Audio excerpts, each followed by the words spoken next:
dear friends, welcome to the press conference for Le Mans 66, a James Mangold film. And without further ado, let me please introduce to you Mr. Christian Bale.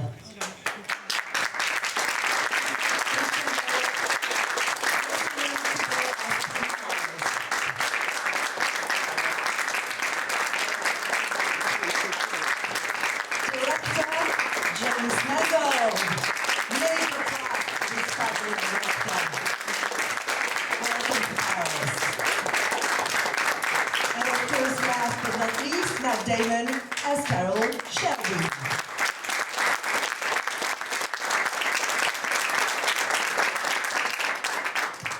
Well, welcome to Paris, and thank you for bringing Le Mans to us, so to speak. Thank you. I mean, I know you probably expect my first question to be about basically what attracted you to the script, the story, the characters, but no, because the film stayed so much with me when I saw it, unexpectedly so, I must say, that I was wondering, in a way, how powerful was the experience to each of you, thinking about it with a sort of retrospect. Oh, not at all. No, I'm kidding. It was powerful. It was.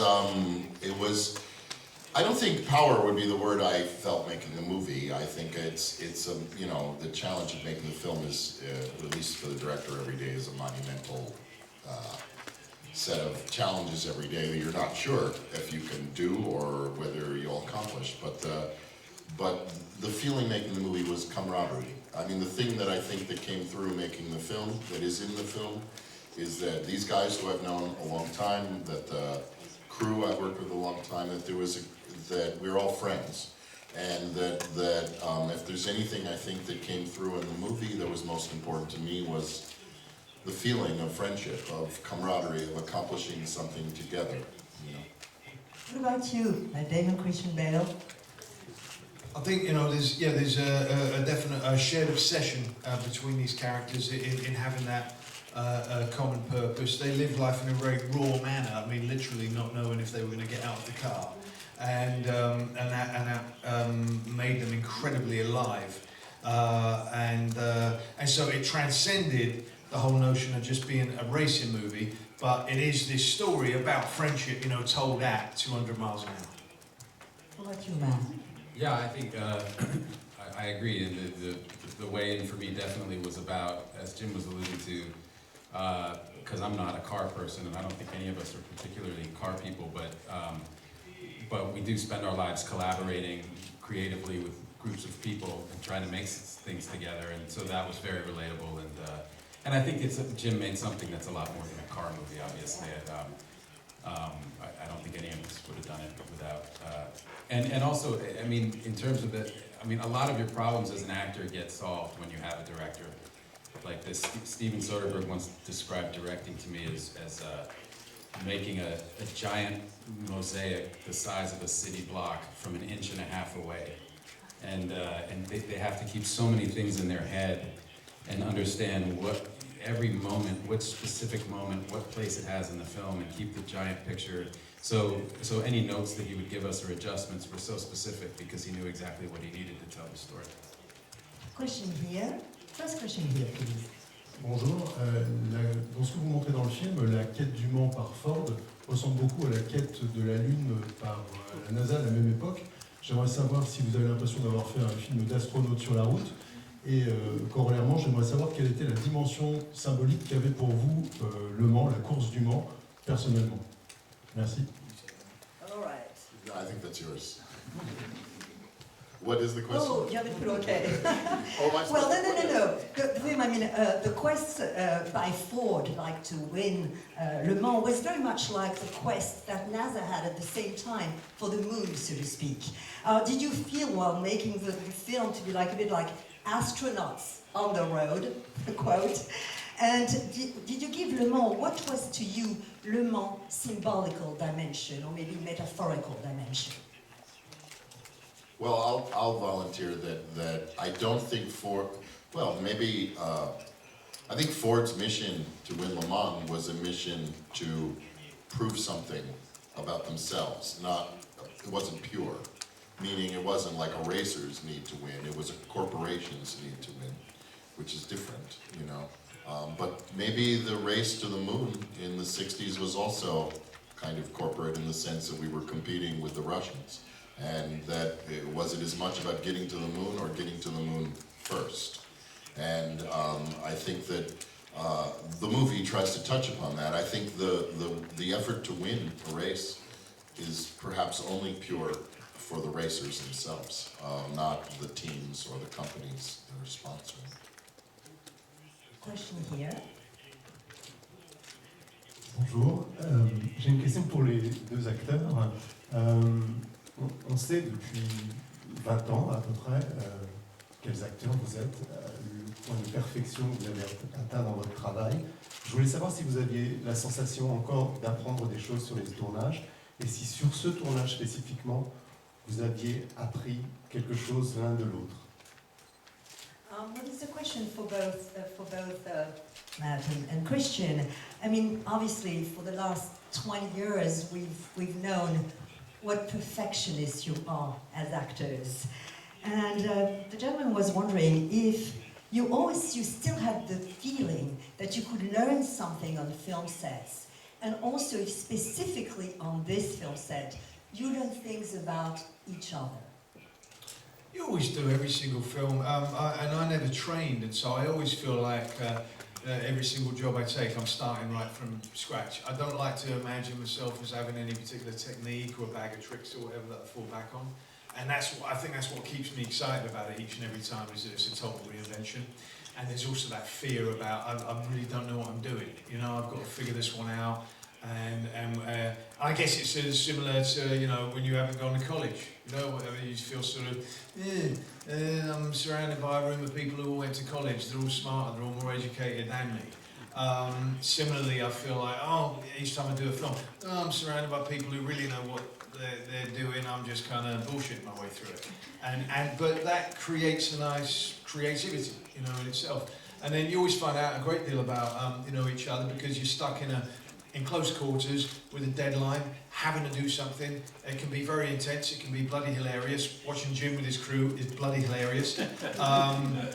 He's like, I mean, him and Faden Papa Michael are kind of like Shelby and Miles. You know, they love each other dearly, have total respect for each other, come out with absolutely brilliant work, but bicker non-stop, and it's bloody... All we needed for inspiration was to watch Jim and Faden do that. But what you learn about each other is that they're obsessed as well, and it's lovely to work with people who are equally passionate and obsessive, and therefore they're not thin-skinned, you know, so that you can have passionate conversations about it and disagree without anybody getting offended and walking off, because there's no place for that in filmmaking. Yeah, I definitely second that, and Jim creates an environment where everybody is throwing their ideas at him,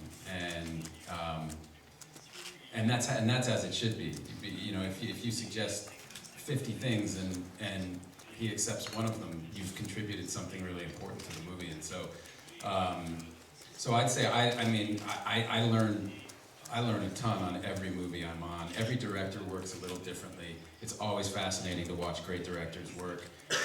And I've wanted to see Christian work in person since I first saw him on screen.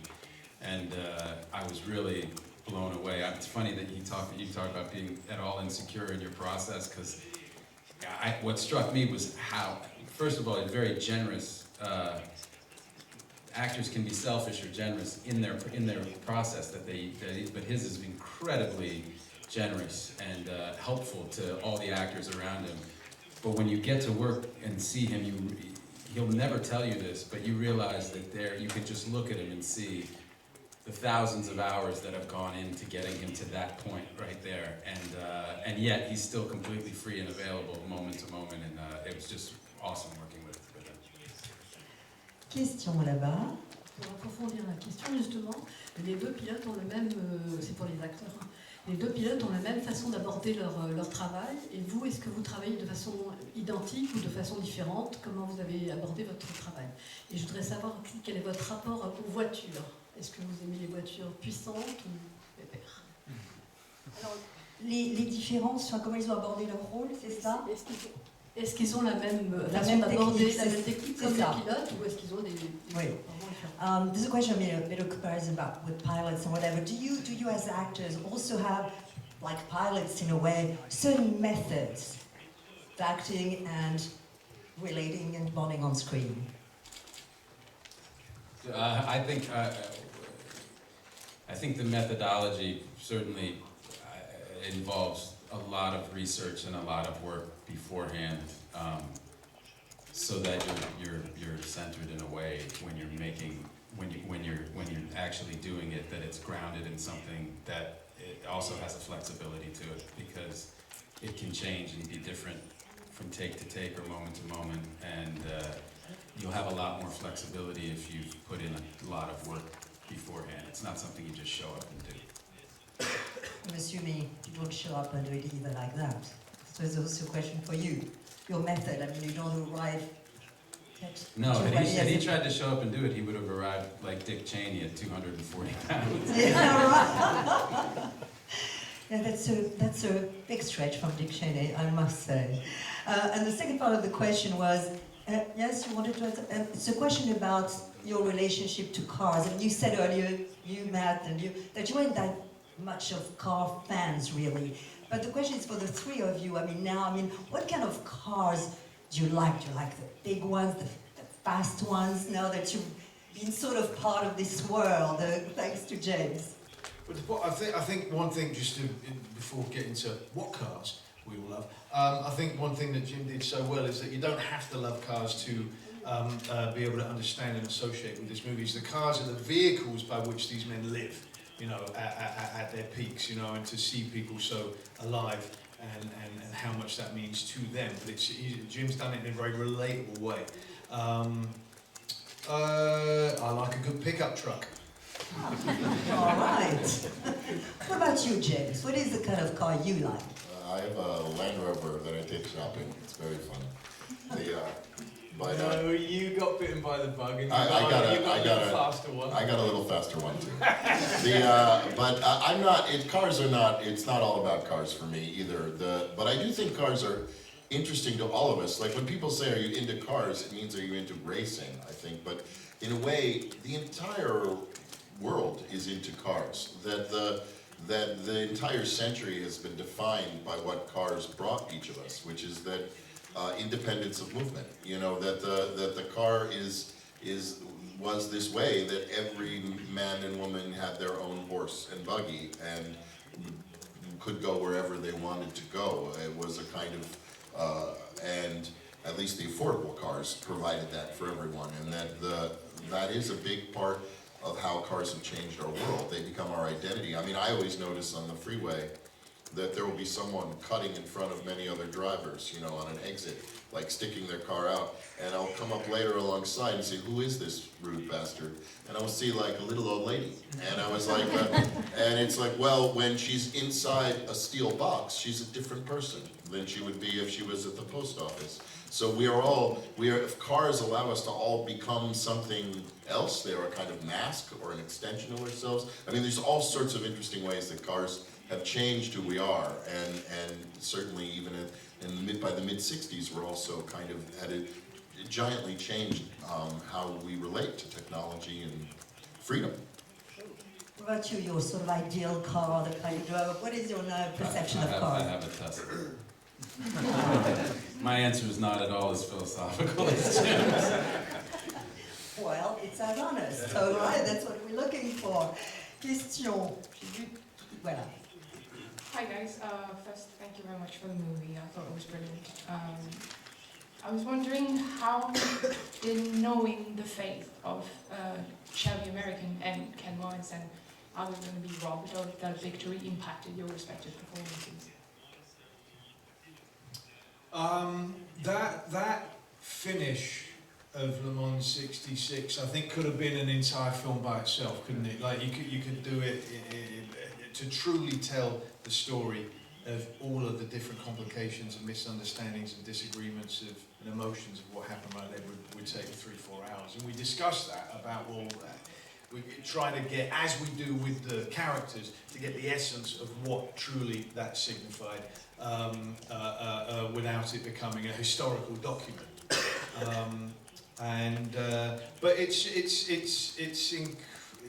an incredible moment, you know, because for Ken, you know, he's a purist, and for him to consider taking your foot off the gas in the slightest is absolute anathema. That's not racing at all. So why would he do it? You know, he'd achieved perhaps this perfect lap, etc. But it comes back to what ultimately the film is about friendship. He did it because of recognising the sacrifices that Shelby had made for him, but without knowing the consequences about what was going to happen afterwards. And that is a fascinating story, that by itself. Yeah. And I think we talked to Charlie Agapiu, who was he was the youngest person on the pit crew, and he was there for all of it. And he said that it haunted Shelby. Because they really did have an expectation that, even slowing Ken down, they did have an expectation that once it was announced that he came in second, they still thought they were going to come back and win next year, and they did. They won 3 more years in a row. That car that they built was incredible, and I asked Charlie, you know, how certain were you when you went to Le Mans in '66 that you were going to win? And he said, we'd won Sebring, we'd won Daytona. We were 100% certain that if the car didn't break, nothing could keep up with us. That car was just a thug. It was just a great car, and so I think the expectation was, as painful as it was for Ken, I think the expectation was that the next year he was just going to come back and win. But it was, I think, unacceptable to Ford to have Ken win the Triple Crown, because then the story, all of these millions of dollars that they put into this program to promote their cars so that people would buy their cars would be overshadowed by the brilliance of this driver, and then that would become the story, or the story would at least become bifurcated. And I think they made the decision that, like, we can't have that happen. Like, it's got to be about the car. And so he was made to slow down. Question ici. Bonjour, d'abord félicitations pour ce film qui s'accroche du début jusqu'à la fin, qui va à 150 à l'heure ou 300. Ma question s'adresse d'abord aux 2 comédiens, de savoir quel a été le plus difficile dans ce film.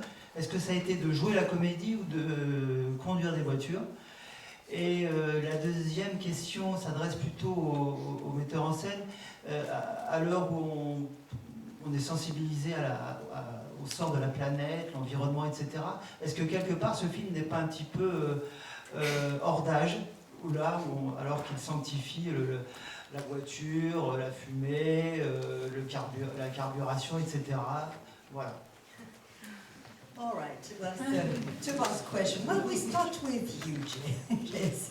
Well, I mean, today obviously many topics about the environment, the planet, the damage obviously the cars, I mean, everything we send in the air do to our planet. Do you feel that somehow the film is almost off time, or like something, as it talks about, you know, the glory, so to speak, of cars, of speed, of fuel, etc. Did you consider that aspect of the film? We really should have had the cars run on vegetable oil. Yeah, there was vegetable oil was very dirty. We should have had it electric. No, we never considered it. No.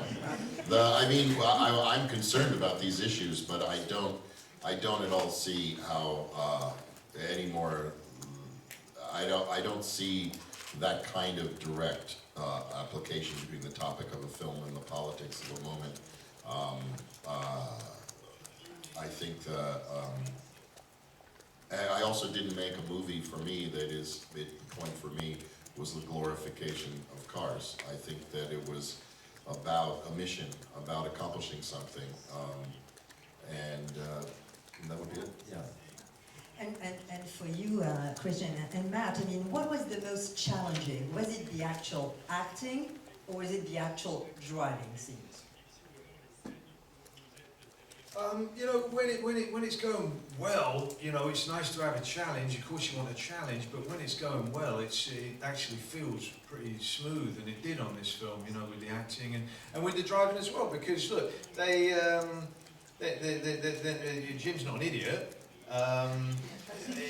We have incredible racing drivers who were working on this film. We have people who race Le Mans all the time. So absolutely, I'd love to sit here and say, yeah, I did every damn bit of racing myself, but it would not have been nearly as exciting as it is in the film. So you know, you got to let the professionals do what they do best, and then you know, I just struggle to keep up. But it is intoxicating. It is very addictive. I did a little driving school with Bob Bonder on ahead of time, but I was under no illusion as to the fact that I was pretending to be a good racing driver rather than I am actually a good racing driver. Good to know. I mean, a great director solves all your problems, really. So it really, like, and as do fellow cast members, like, I never felt like there was any day that got on top of me in this movie. It was like we went there knowing what we wanted to do, and at the end of every day, we kind of looked at each other and went, well, that went well. So there wasn't a day that I'd want back. Sometimes you make a movie and something, you go, oh, I'd do anything to have that scene again. I see it in a different way. It wasn't making sense to me, or what, I didn't have it that day, whatever it is. But I didn't feel that way on this movie. Jim's whole kind of angle of attack felt right the whole time, and everybody was kind of put in a position to do their job, and everybody did. It was really fun. I think, like I was saying to you, Matt, earlier, the most challenging thing to me was not laughing, watching the poor bloody pit crew, the actors playing the pit crew, actually trying to look like a real pit crew, right, and do it on time. That was brutal. They were up against it, and it's a tough thing. And they're using period, you know, the period stuff, and only 3 people at once can touch the car. And Christian and I have a scene, and the camera's shooting through us, and in the background, these guys are changing 4 tires in 110-degree heat over and over and over again. It was really funny, in a sadistic sort of way. Yeah, right. Actually, turning back the question to you also, James, and what was the most challenging? Were the driving scenes really challenging? Because when we see them on screen, they look amazing. Well, for me, shooting action, the greatest challenge is patience, because it takes a long time, you know, and not one I always succeed at. And but the other challenge, I think, is, and I think this is always true from where I sit, is that if you're doing a musical, you know, even a musical biopic like I did with Walk the Line, it's very easy to think the song will do all the work. When you're doing a race movie, it's easy to think that the race will do all the work, but the truth is that, at least what I try and remind myself, is that the race won't do all the work. The race would be good if it were a TV sporting event, but the reason people are coming to the movie is to get inside these characters.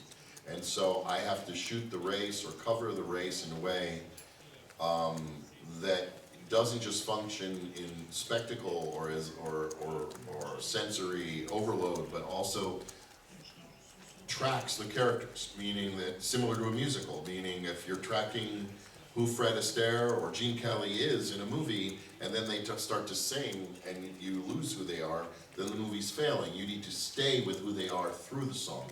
It's the same way, it's like when you're asking Christian and Matt about acting or driving. Well, of course they're acting when they're driving, as well as when they're standing. Acting isn't talking, and driving isn't driving. Acting is acting in your character when you're driving, and acting in your character when you're eating, sleeping, and talking. And so our job, it's the reminder to yourself that the job of directing never ends, that the race itself has to be the same effort to get inside the characters' minds or hearts that you would be making if it was a scene at lunch with their child or lover or anything else. That it's actually reminding yourself that all the technology and gear is irrelevant to my core job, you know. Dernière question. Qui a le micro? Voilà. Hi guys, thank you for being here in Paris, and thank you for this movie, it was fantastic. I have a question for Mr. Mangold. Many directors have filmed race car movies, including one award with Rush, and I want to know if you watch any of these movies or many or race car movie to prepare for this one, and what was your approach to film this legendary of a race? Thank you. Of course I've seen, the truth is there aren't that many race car movies. So to say I've seen them is but to say I've seen less than 10 movies. So But I've seen most of them, including, by the way, Bonnie Bedelia and Heart Like a Wheel, which is a great old film, which I thought had a lot of heart and was really beautiful. I watch all those movies. I feel like I learned from what I like and what I don't like in them. But I also feel like the smartest thing I've ever done, and I've done it instinctually, not intentionally, but just, is I actually avoid watching movies that are like the movie I'm making when I'm making it. Because it actually just, it fucks with my head. Like, I don't want to. And I kind of did, like, I don't think when John Ford made a Western, he watched Westerns on DVDs. So that I kind of think, like, what is that habit that we're into? Like, and when I made Girl Interrupted, I would watch The Wizard of Oz every week. You know, that was more useful to me than watching a mental institution movie. And that there's just, you find different things that speak to you. Also, Michael Powell's Black Narcissus, when I made that movie. This movie, you know, I would think as much about the work of George Roy Hill or Westerns or other things that might not be as obviously applicable to a race car movie.